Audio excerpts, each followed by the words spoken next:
Ouvrez le banc.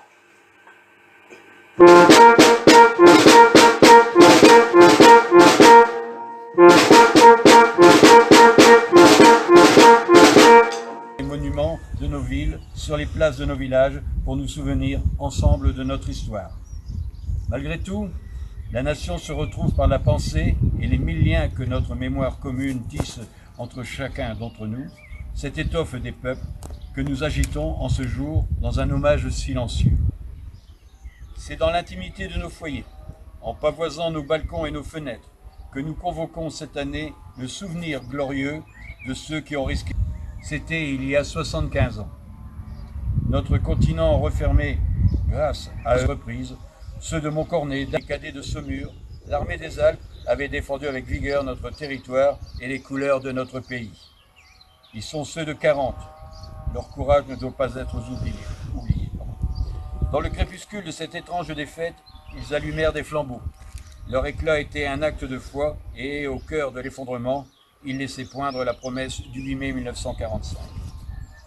Cette aube nouvelle fut ensuite conquise par les Français libres qui jamais ne renoncèrent à se battre, par le dévouement et le sacrifice des résistants de l'intérieur, par chaque Française, chaque Français qui refusa l'abaissement de notre nation et le maintenu, l'adversité surmontée, la liberté reconquise, le bonheur retrouvé, nous les devons à tous les combattants. La nation exprime son indéfectible gratitude et sa reconnaissance éternelle. Le 8 mai 1945, c'est une joie bouleversée qui s'empara des peuples. Les drapeaux ornaient les fenêtres, mais tant d'hommes étaient morts, tant de vies étaient brisées, tant de villes étaient ruinées. À la liesse succéda la tristesse et la désolation. Avec le retour des déportés, les peuples découvrirent bientôt la barbarie nazie dans toute son horreur. Plus rien, plus jamais ne fut comme avant.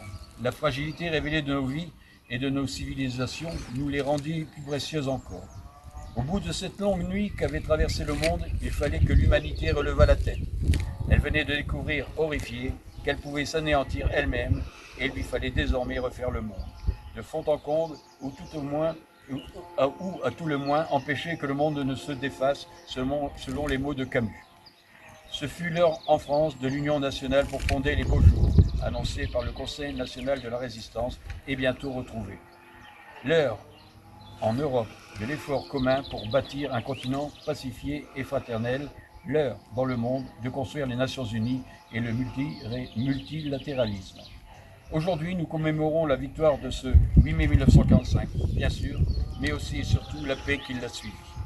C'est elle, la plus grande victoire du 8 mai, notre plus beau triomphe, notre combat à tous, 75 ans plus tard. Vive la République, vive la France. Message d'Emmanuel Macron, président de la République.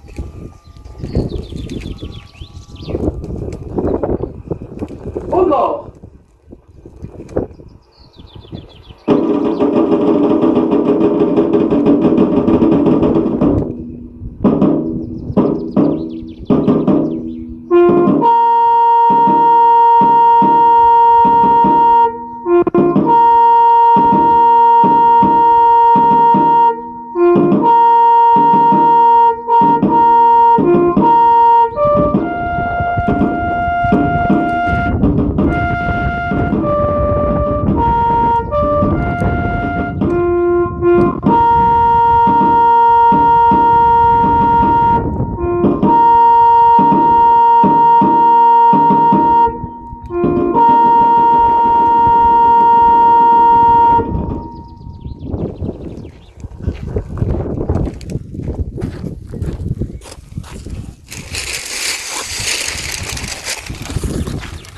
La commune de Conneray aux enfants morts pour la France.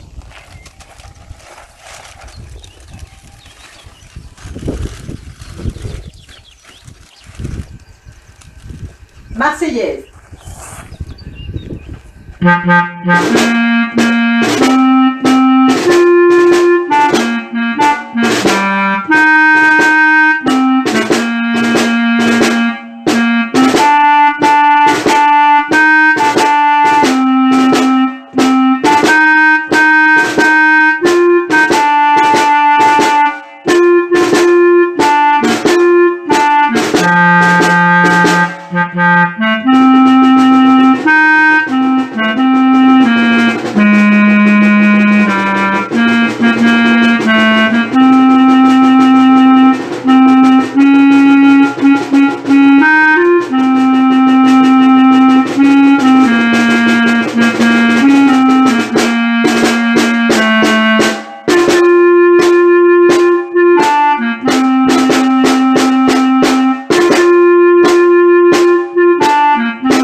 merci Madame Foucard de nous avoir enregistré ce montage musical pour cette commémoration. Merci. Fermez le banc.